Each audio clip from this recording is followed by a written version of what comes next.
Hi, good morning, good afternoon, good evening, everyone. Let me show my face. Hi.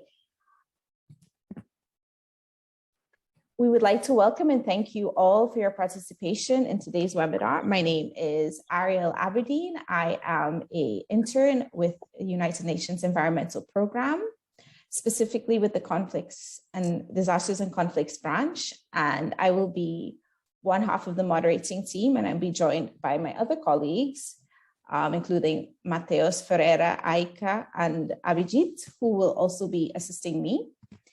And we are joined by our three speakers who will make two presentations and then open the floor to questions. So before we begin, we just have some housekeeping rules. If all participants can please keep your microphone and camera off during the whole training session as to not interfere with the presentation. And if you have any questions, please write them in the chat or our moderator will consider them in the Q&A session after the presentation. Also, if you have not already done so, the survey link will remain open for 5 more minutes during the presentation for you to complete. We at UNEP are continuing our work in the area of using modern technologies for disaster management. These technologies include robotics, IoT, drones, artificial intelligence, or AI for short.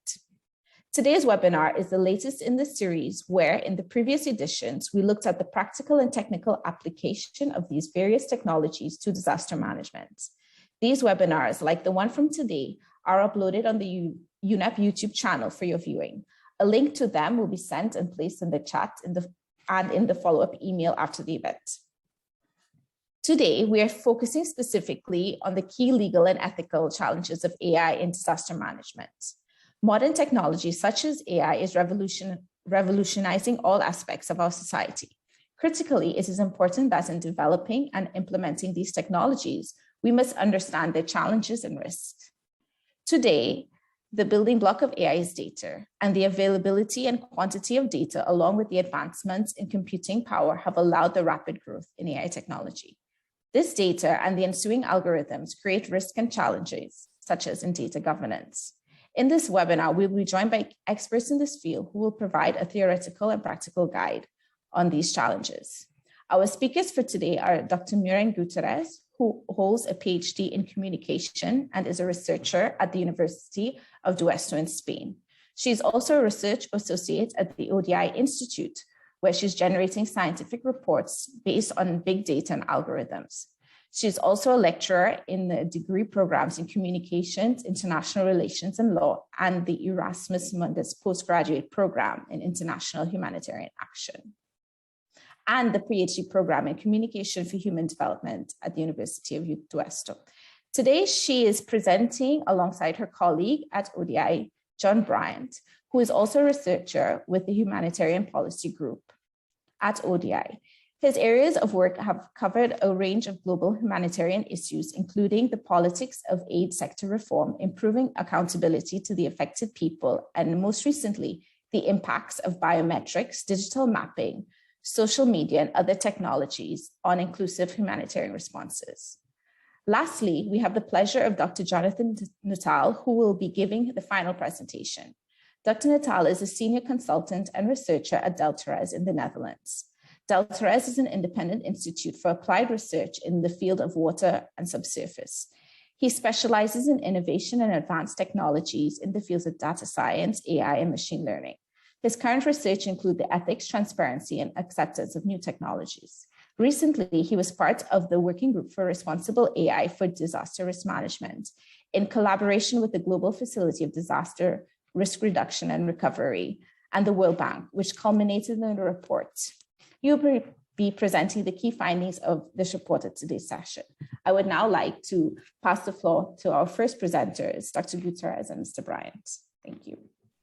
Thank you so very much, Ariel, and thank you, UNEP, for inviting us to this very important workshop. I'm going to start sharing my screen.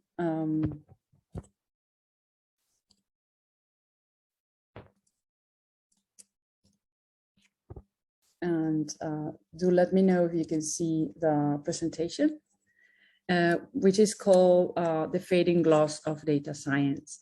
And it's based on an article that both John Bryant and I have published with Journal Development. And we have brought you the findings or our final conclusions after the publication of this article. The context for this article is the opportunities that big data, digital technology, the Internet of Things, sensors, and algorithms bring for in development and humanitarianism. We have focused our study not only in humanitarian action, but also development, although they are very different areas. But we find that there are some commonalities when it comes to capitalize or maximizing the opportunities for database decision making in these two areas.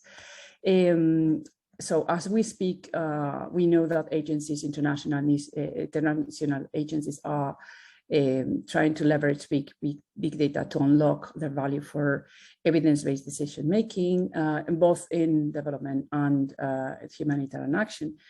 But the thing, these areas, this activity brings in also a lot of challenges, and we have found that many vulnerable people are invisible to the data infrastructure, while just integrating the data without understanding the consequences might make them more vulnerable.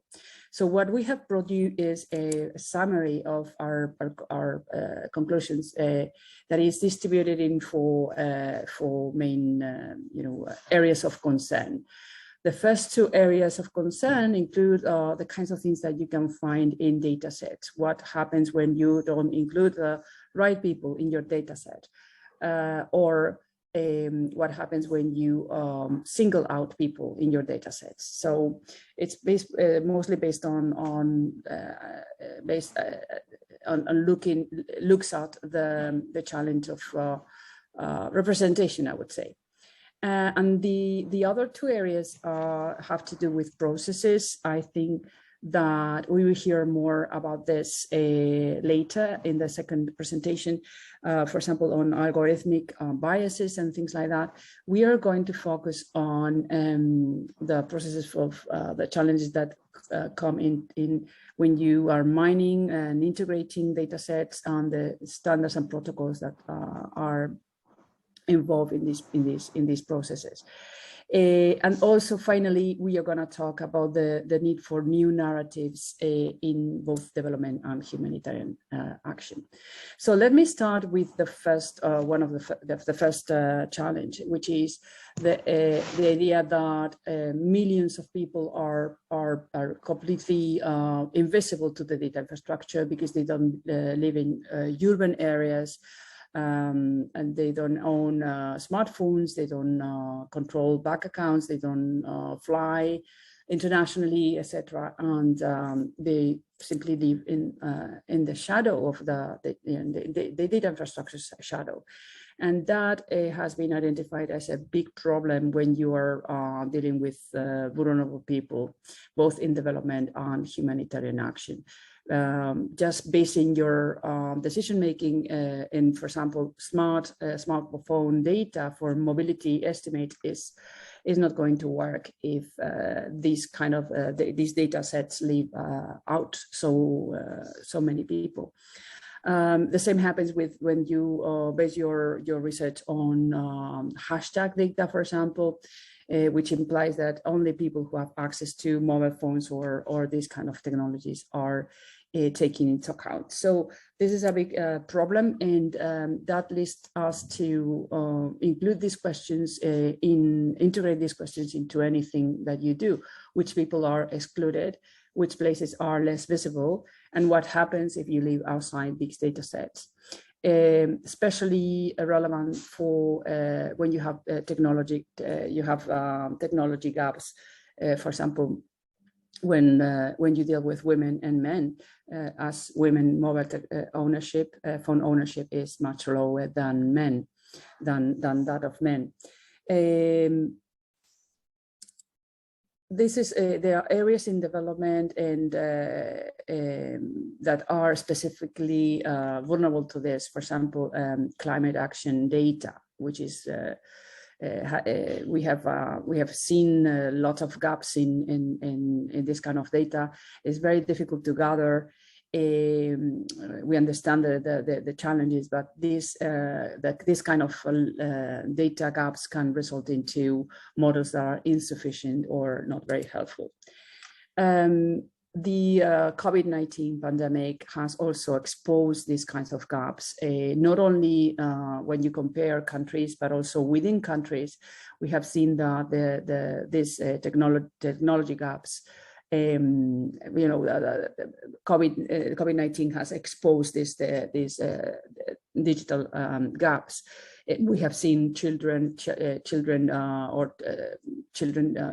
sharing just one computer among several of them for many weeks, unable to access education, for example, even in developed countries. And the example I brought to you is during a workshop organized by the Thomson Reuters Foundation. We were told by reporters in Tanzania that they didn't have any official data to work with, so they had to resort to guards at cemeteries and hospitals to tally coffins and guesstimate the number of excess deaths to come up with information on what was going on. But just integrating or integrating data in data sets is not advisable, and this comes from the discipline of critical data studies.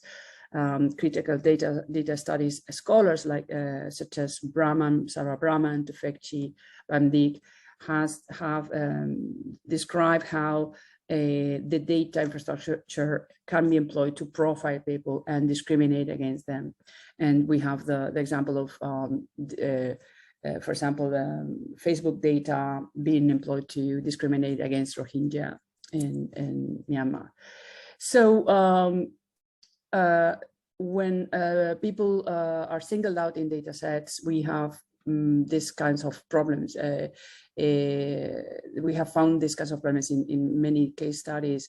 Data gathering without adequate consent processes for biometric registration, or the risk of mosaicing, which is to gather data from different less sensitive data sets that brought together create a highly sensitive data set.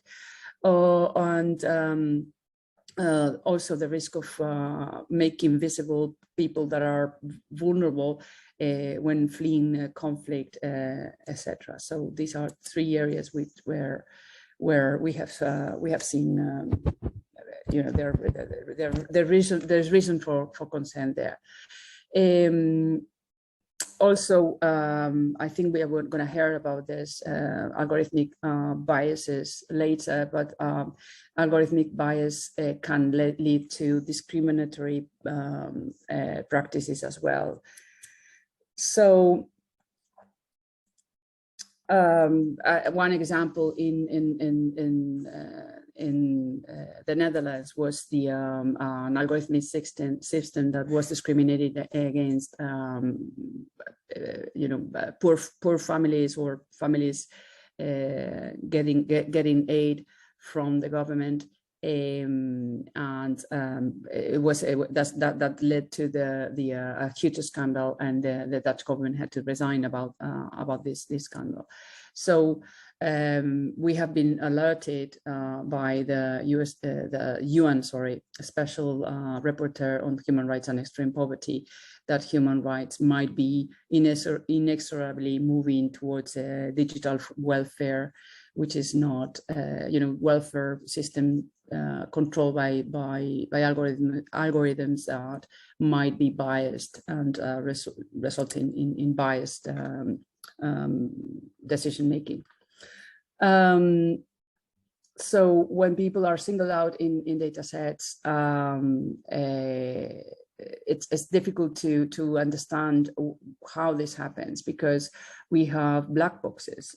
We have a system of code being protected by copyrights, and it's very difficult to access these algorithms and understand what happened. But a problem there is that some algorithms are very difficult to, or maybe totally unscrutable, and that is that makes it impossible to detect problems or try to solve them. So that's another challenge that we have seen, and we have seen also campaigns that tell public agencies to work with public data and public code. So to make there's a push to make algorithms and data sets as far as possible open to scrutiny to avoid these kinds of problems. The other two areas of concern include questions of mining and integration. I will go really quickly about this. We have found that it is very difficult to make comparisons or to combine data sets because the data gathering, collection, and analysis methodologies are different or incomplete or faulty. We have seen this with COVID-19, for example, also. But not only in Tanzania that we are mentioning here, but also in developed countries where you saw administrations changing the ways they were gathering data as they were gathering data, and that leading to analysis or comparisons being impossible to make. So the questions about mining and integration could be summarized in these three points. Lack of comparable or compatible standards, the issue of anonymization, which I have said before, it's a big challenge, and because anonymous data can be identified very easy, well, not so easily in some cases, but it is possible. That has led to scholars or practitioners talk about pseudo anonymized data. And then the integration of valuable citizen volunteer data that has to do with, for example, crisis mapping, which is very challenging because it's done as crises develop on the ground, which it includes analyzing data simultaneously, as the gathering is done during a crisis. So that is very, very challenging and has its own difficulties. So I'm going to pass on the floor to my colleague, John. Thank you very much for listening. Thank you, Mirren. Hi, everybody. Hope you can hear me okay. So yeah, as Mirren kindly introduced me, so I'm John Bryant. I'm a researcher with the Humanitarian Policy Group at ODI. So just to continue the presentation, just to sort of go perhaps from these quite practical considerations to maybe a more conceptual one. We also propose that the development sector and civil society as a whole really need some new narratives about data. So we propose that data science for the SDGs and other processes hasn't really disengaged itself sufficiently from a sort of private sector corporate language, and that frames it in a particular way. And in the article, we use the example of data as the new oil metaphors, hence the picture. So it symbolizes, in our view, a lot of what's wrong with how these processes around data are still thought about and understood. So this can be seen in comparisons between data and oil. That's often done in the private sector. Firms like Google and Facebook have made that comparison for many years. And it's been repeated in the development world as well. We have claims that data is the new oil, fueling development. That's been repeatedly made in the UN system and by governments and by NGOs as well. I mean, since we're being hosted by UNEP, I hope you can see, perhaps at least some of what's wrong with that comparison. But the problem, as we see it with that kind of language and comparison, is that it frames data as an untapped resource that sort of exists in the world objectively. It's there for us to take, etc. It's similar to the use of the phrase data exhaust, which some of you may have come across, which was used quite frequently in the data analytics industry until quite recently. So scholars like Shoshana Zuboff, in her recent work on surveillance capitalism, talked about data exhaust as, it's a framing device that frames it in a particular uncritical way, right? It's a harmless byproduct, but actually both the data exhaust and data is the new oil. What those phrases miss is that data is created, right? It's a cooked product. It's made from cultural, economic, political processes, and it's not inevitable or spontaneous either. It reflects the narratives and the biases and the priorities of those who collect it. And with that framing, I think we can start to see some of the issues around perceptions and power start to emerge from that with this more critical lens. Who benefits from this process? Who has power in this data collection chain and process? So I'd encourage you to also look at the work of Arathi Krishnan of UNDP and many others who have done work in this space.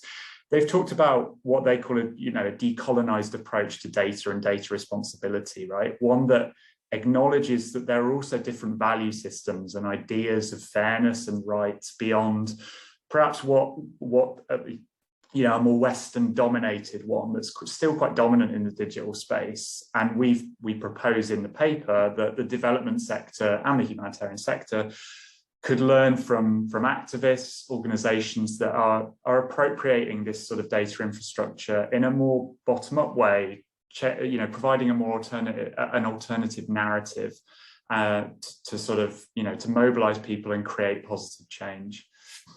So if we go to the last slide, please, Miriam, just for the conclusions, just to wrap up our portion of the presentation, we propose that digital divides of the type that we've spoken about are still really prevalent, and they cut across existing social and economic inequalities. And that means that remote data gathering initiatives are not necessarily inclusive. We can see that, my background is in the humanitarian sector. You can see that divide even more dramatically in a lot of humanitarian contexts. So for example, women in sub-Saharan Africa are on average 15% less likely than men to own their own mobile phone. But recent studies in the largest refugee camp on the continent, in Uganda, that divide goes up to 47%. So you can see, these digital divides aren't going away, and they really need to sort of be critically considered. What we've talked about today, I think we can also sort of consider that the divide around data, a new digital divide on top of that, right, between the people whose data is extracted and those who make use of that data. And many of the biases and the exclusive practices in aid design, they predate digitalization and they predate the sort of data revolution.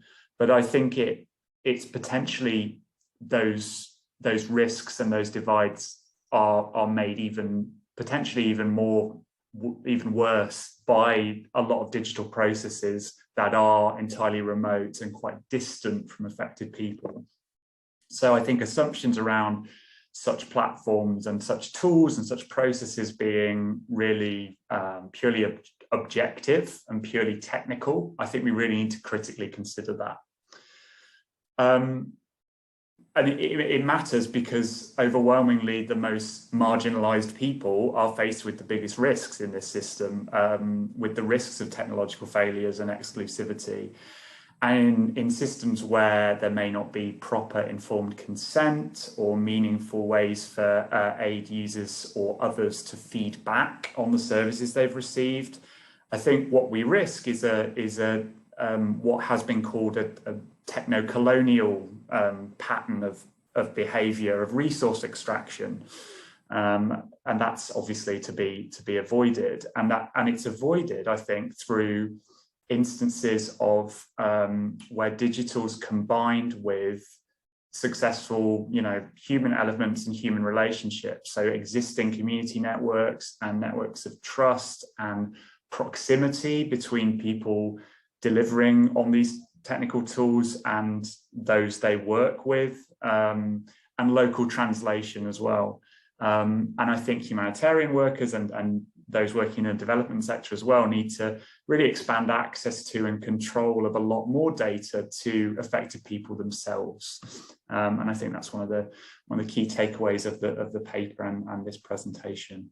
So looking forward to answering any questions you might have. But for now, we'll say thank you from Miriam and myself, and I'll hand back to Ariel. But thank you for listening. Cheers. Thank you, John and Dr. Gutierrez. That was a very insightful and very critical view on a topic that does not get enough critique from the slide. And to follow up with our final presenter, we have Dr. Natal, who will give a more technical look at this issue. So the floor over to you, Dr. Natal. Thank you.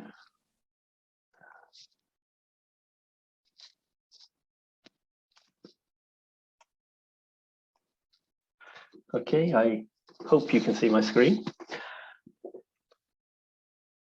So today I'm going to present the findings of a working group we had with Responsible AI for Disaster Risk Management.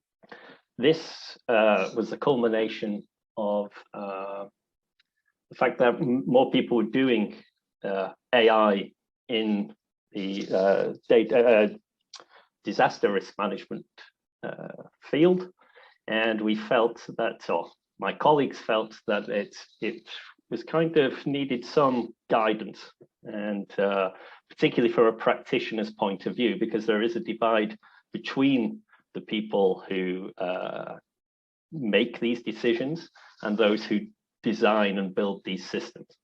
So first of all, I'd like to kind of give some contributions and credit. My field isn't disaster risk management, but my colleagues Anna Jean in Deltaris and my former colleague Dennis Wagner were kind of quite critical for this project.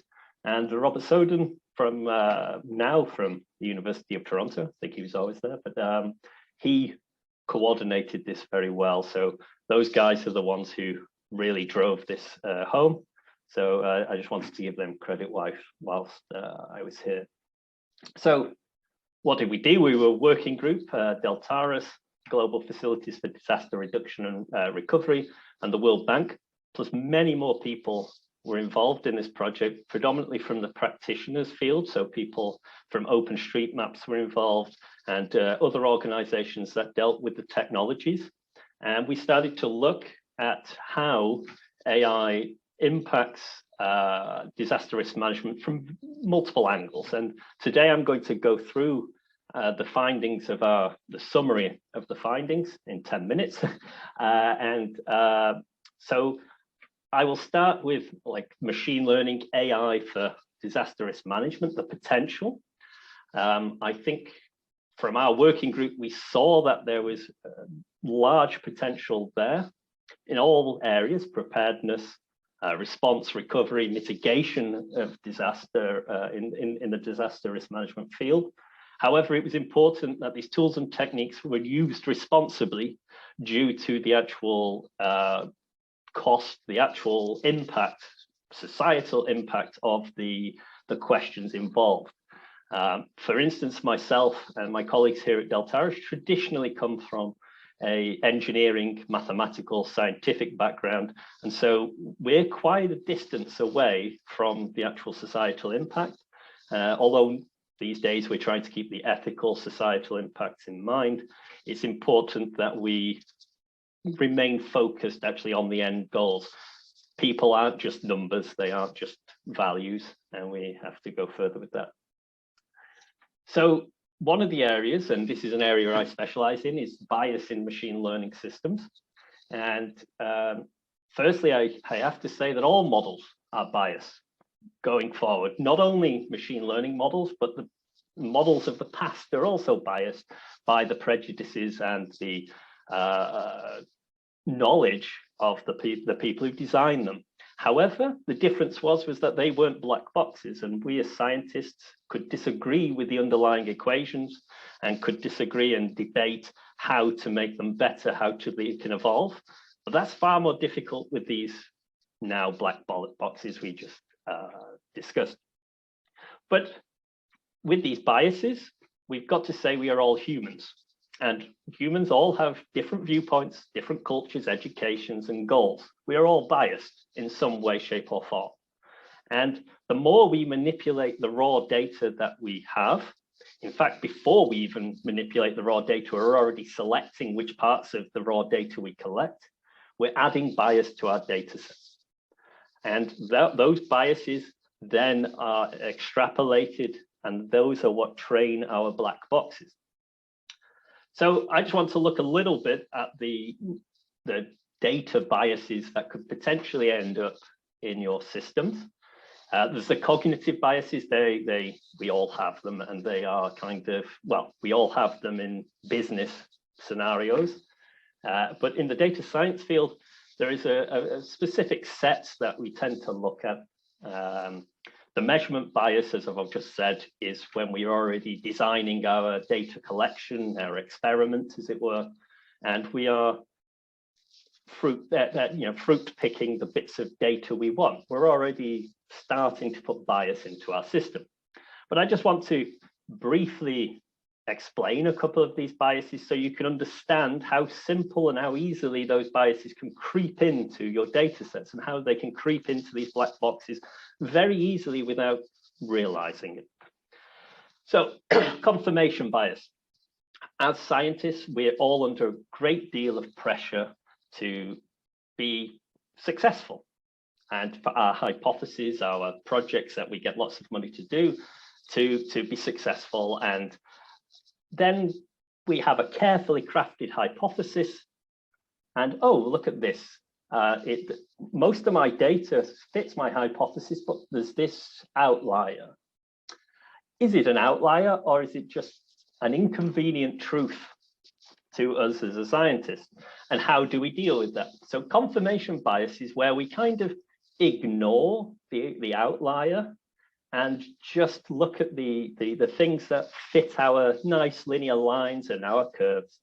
And so we tend to do in our data cleansing, we tend to sometimes say things are outliers when we should be concentrating on those outliers because they still need to be explained.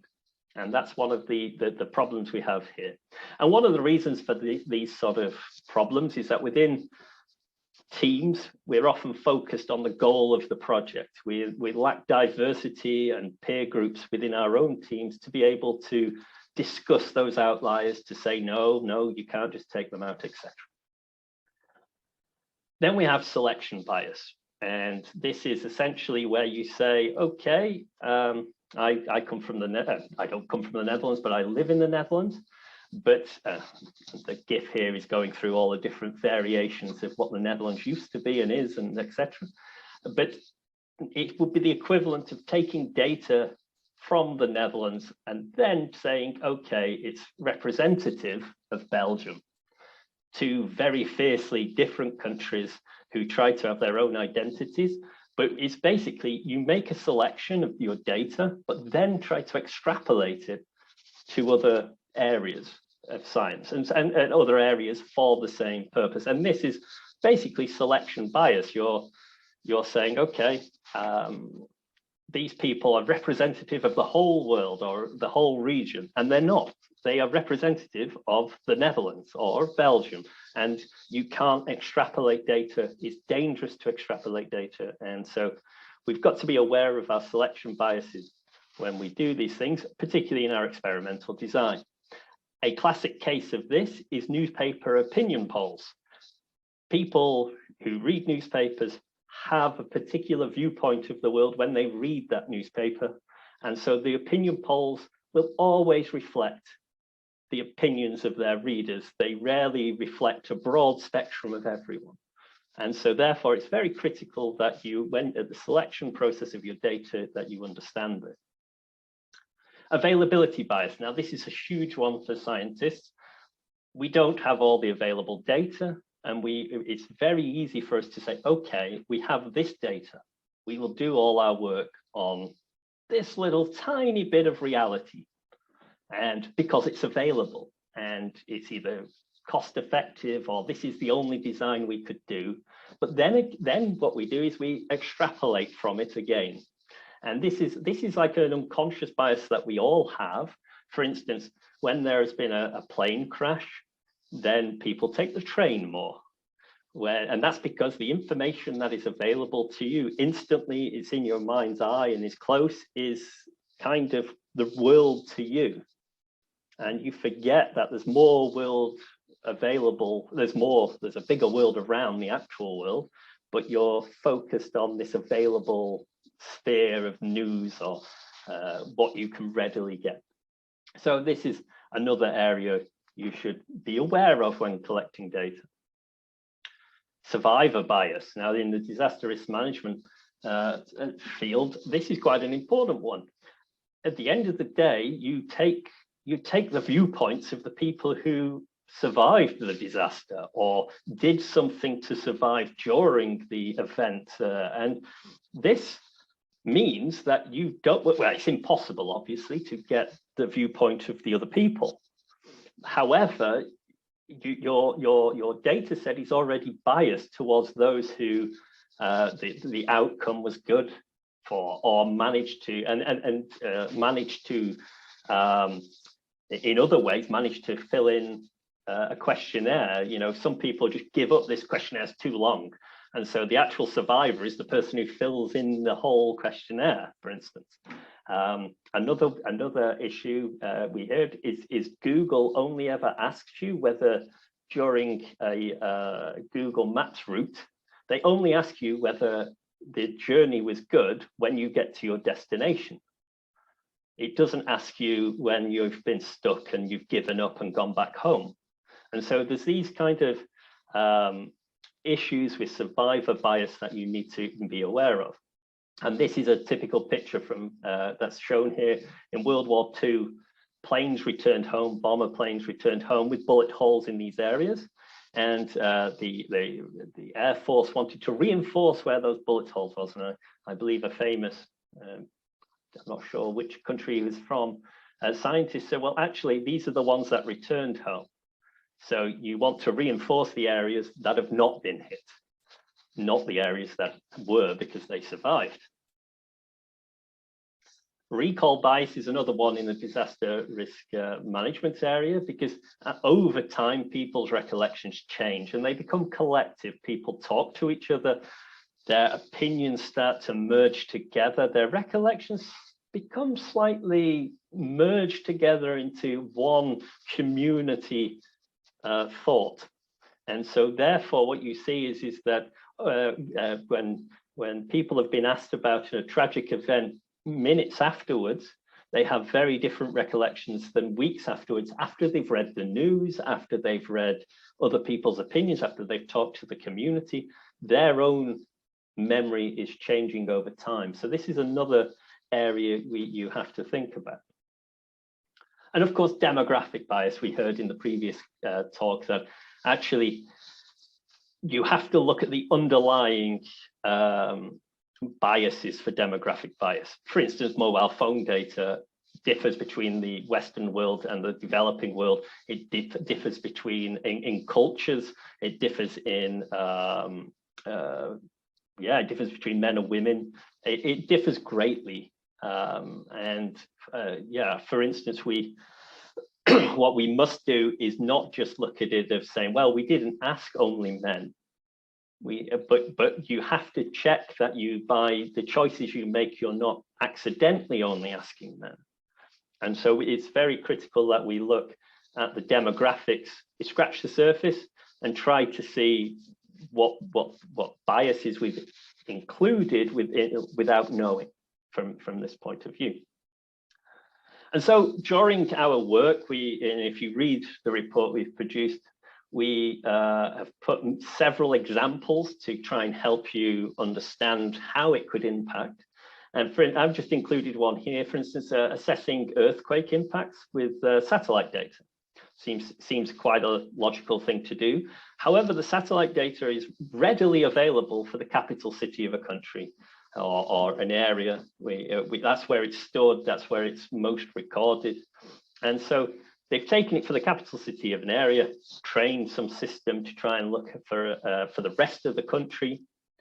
And basically what is happening is that then the results of such a system then gives more money and emphasis on the capital city.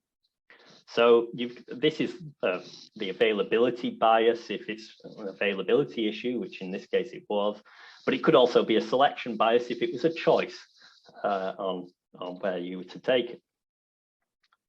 So the recommendations we had for addressing the bias is that we have to remember that all models are biased in the first place, and we can't just, although we can hold the data science or the machine learning black boxes to a higher standard, we've also got to be aware, the other more explainable boxes have issues. There's some technical solutions. So we can do continuous validation, fairness tests on our data. There's some participatory strategies. So use people in the communities to describe the data sets and to help build those data sets themselves. And also you must also interpolate with that, not go outside the community with the same data set.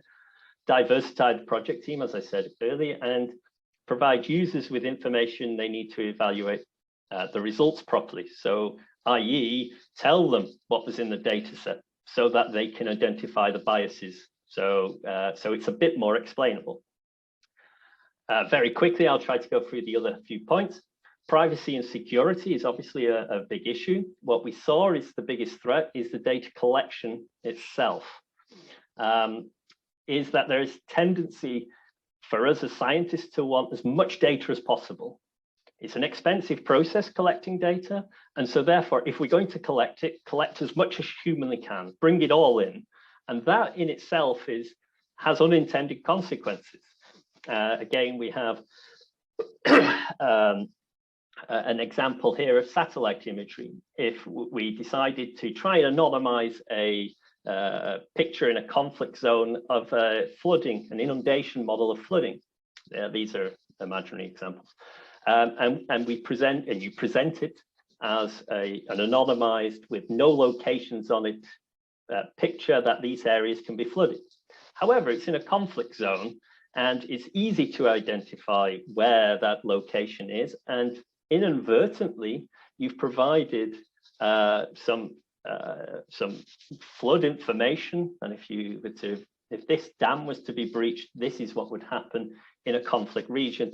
And so therefore there is a lot of unintended consequences of having data that you don't necessarily need. So addressing those privacy and risk concerns, we said to evaluate the unintended consequences, fit for purpose, limit the data collection to what is needed. Don't go beyond what you need for modeling that situation. Beyond the data collection, consider the privacy, not only in the data, but in the results of the models themselves. The results of the models themselves can also give up privacy data that is easy to identify who, for instance, the model was trained on. So it's very important to look at that. And there's technological solutions to anonymize the data. They're not perfect, as was discussed in the last presentation, but we are working hard to try and improve that situation in the field. Lack of transparency is another issue.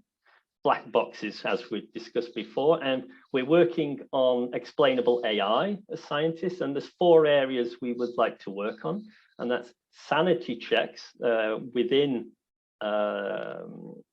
these black box techniques. So validation of our black boxes is completely different than our traditional models.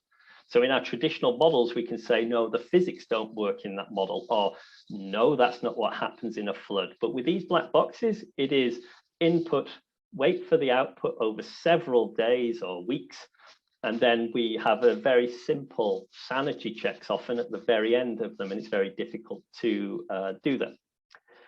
It's very difficult to kind of stop this process and to explain why those values are there. The reduced feeling of system ownership is a huge problem, because suddenly we've got data going into these black boxes for training purposes, but we don't have anyone putting any physics into those black boxes. There's no one who comes along and says, well, I said that this happens and this physical phenomena will happen, and you can't identify the bits of the system that belongs to decision makers or domain experts, should I say. And it's difficult to motivate decision makers and stakeholders. This system has made a decision, but has not told you how it made the decision. So the stakeholders tend to say, why? Why should I do that? And there's the possibility of misuse to find spurious relationships that don't actually exist. If you look, there's a website called Spurious Correlations, and they show you things like, for instance, that the amount of mozzarella cheese consumed in the US per capita perfectly correlates with a number of civil engineering graduate degrees in the US. Now, if a black box system saw those two things, it would correlate them, and quite happily. And so I would say you've got to really have domain experts working on your data sets to make sure that these things don't occur.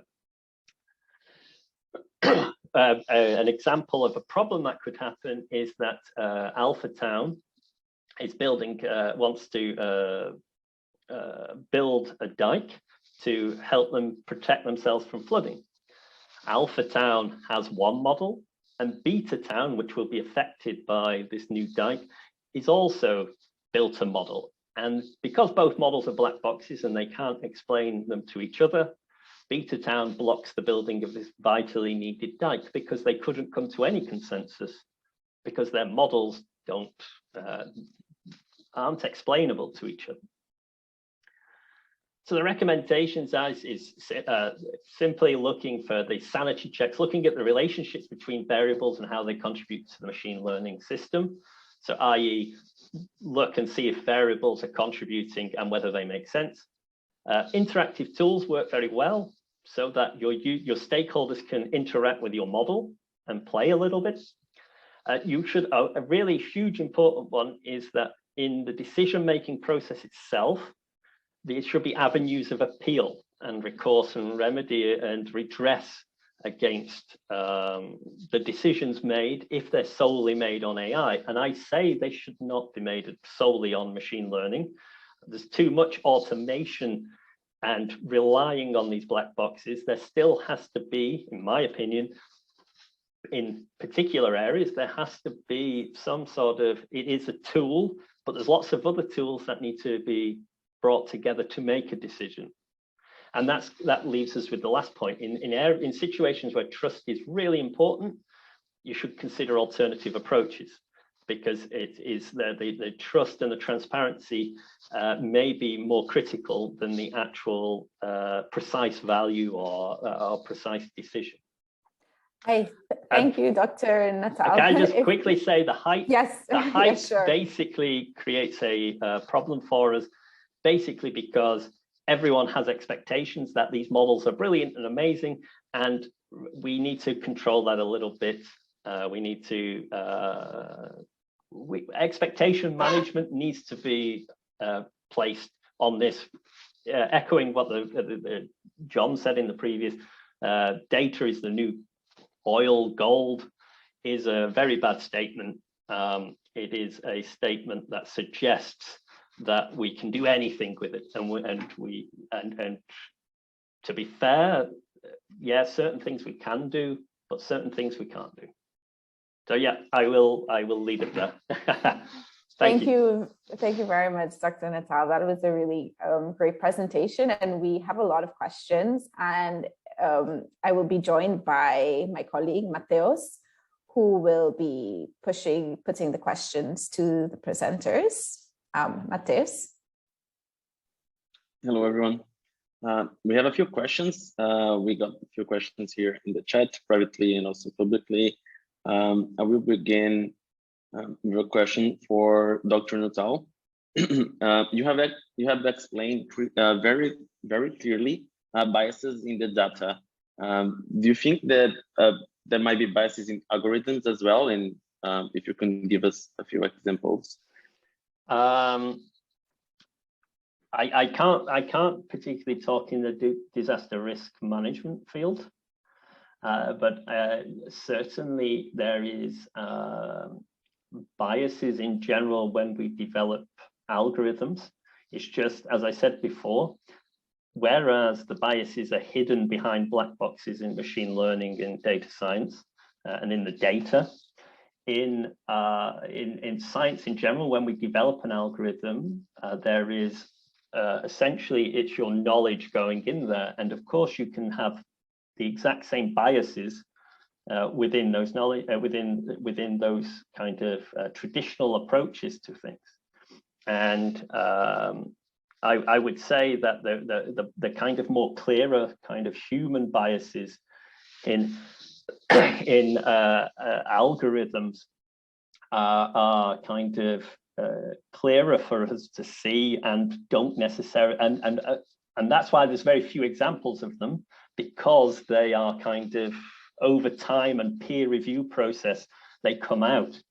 Now, if we look at, say, the traditional kind of life of an algorithm from academia, it is put into a publication, and then it's either rejected from the journal because it's completely wrong, because 5 experts have looked at the paper and said, no, this doesn't make any sense. And then it's updated and modified and try again. However, with data science, it's the process that is usually peer reviewed. And it's not necessarily the data.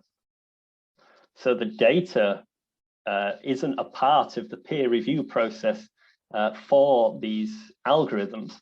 It's just, oh, that's another, I can understand that that's what happens inside that black box. I understand that. I understand all the techniques and algorithms that train the data. But if you don't give me the data, I will never understand its biases.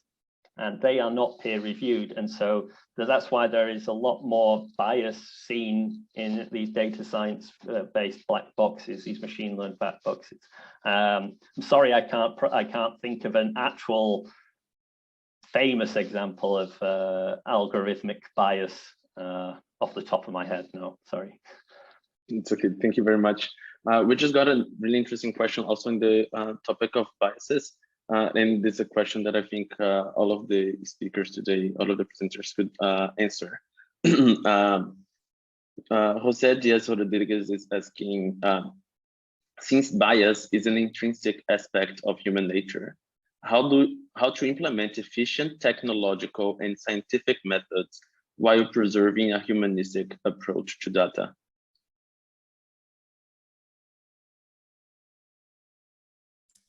If I may, I think that the combination of several things, several elements could help.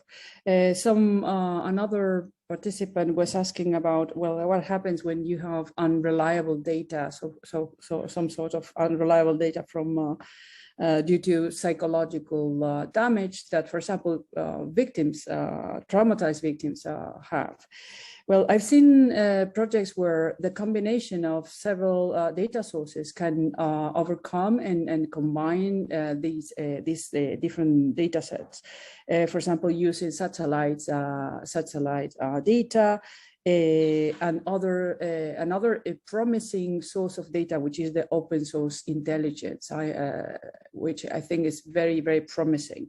What is the open source intelligence? Well, many of you already know that, but it's basically gathering data that are public because it has been made public by people on platforms. Let's say someone is witnessing a bombardment in a city and is recording everything on her or his phone. And you have dozens of these kinds of pictures and audio files and videos, and you are able, using the metadata, you are able to synchronize the data that you have, and also reconstruct and see what happened, and what happened first and what happened second, etc. And I think that although it's true that their survival data bias works, it's one of the very interesting bias that we have to take into account. The open source intelligence has offered data from people who are no longer there, because we are able to access something that they recorded on their phones before dying, for example. And there are lots of ethical issues here, of course, but I've seen cases where these data that people have made available publicly, together with other public data, such as satellite data that you can buy from data providers, or data satellite imagery, etc., combined can offer a very an opportunity to know more about what happened when you are after the fact learning about an event. The other thing is, same time or quasi data that are gathered as things happen. And there we have since 2010, where digital humanitarianism started in 2010 with the earthquake in Haiti. There is another area which is really interesting, which is volunteer data. People that are victims during crisis, during disasters, that are reporting data which is being analyzed at the same time, and making that analysis available to both victims, but also to humanitarian workers on the ground, etc., etc. So I think that both data, both types of data are different, but both sources of data are different. But I think that citizen data have a very it's an area that can offer very good opportunities to learn what's going on or what happened in the past. And just to really quickly add to that, I think everybody, just to try and answer Jose's question, or at least feed into that and contribute, I think everybody has biases, right? But the problem is when the tools just reflect the biases of a really limited group of people. And, you need diverse data sets, you need tools that are locally adapted to where they are being applied. That's when some of the most egregious examples have happened, in the aid sector. I can speak to that, where, these tools that have been intended for a Western market and and that's the same in satellite imaging. You have lower rates of accuracy with AI satellite imaging that's been taught how to identify so-called, like Western wealthy house footprints, and it doesn't work when it gets to those levels. It's all about, it's not about the biases so much as the group of people's biases that are reflected in the tools, I think. And it's ultimately an industry that's not sufficiently representative, and the biases are not picked up until they're used in the real world. So that's why, as Miran just said, the citizen data side of stuff is really interesting and really exciting, because it potentially, injects a little bit of other perspectives into that. So yeah, just to add to that answer, but yeah, it's a difficult one. Thanks for that. If Dr. Natal wants to. Yeah, just briefly, I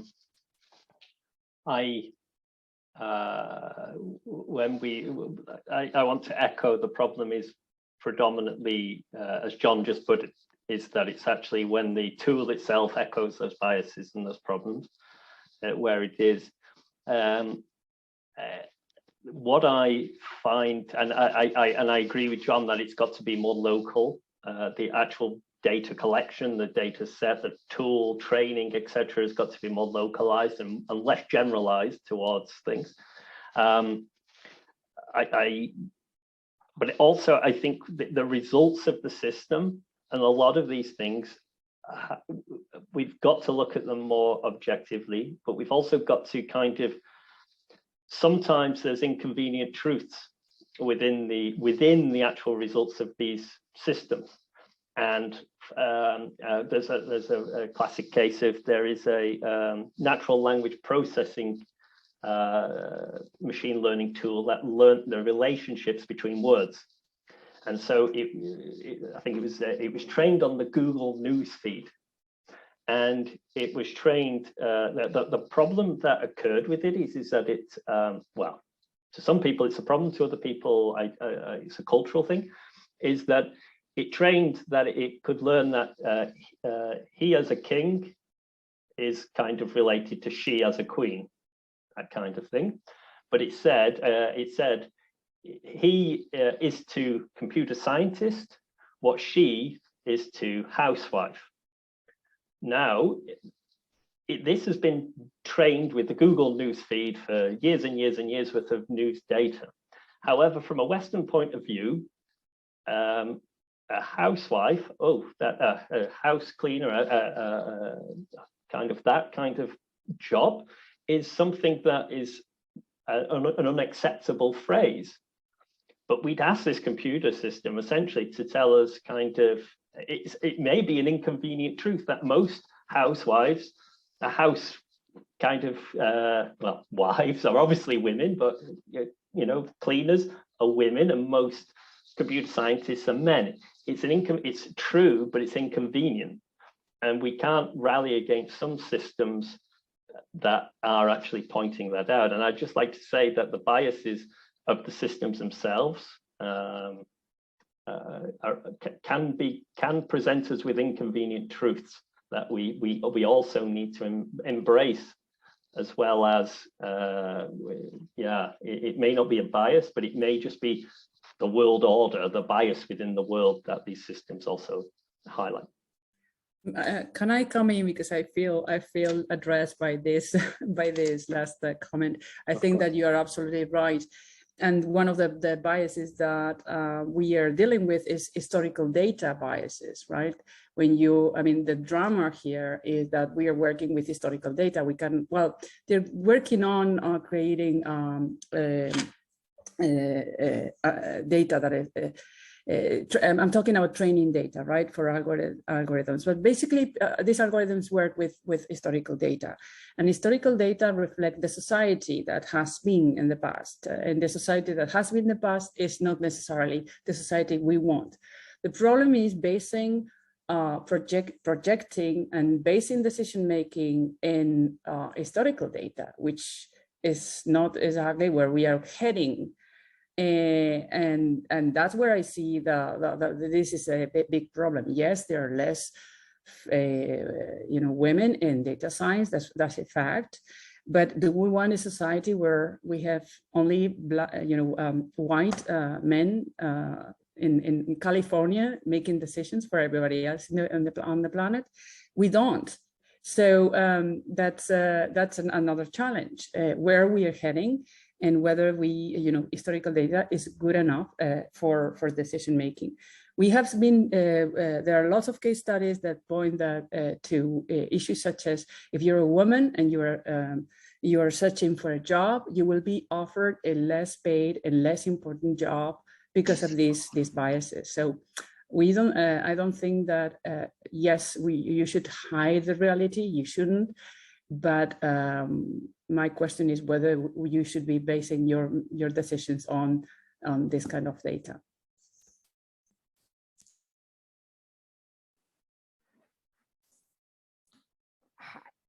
Do you see me? Hi guys.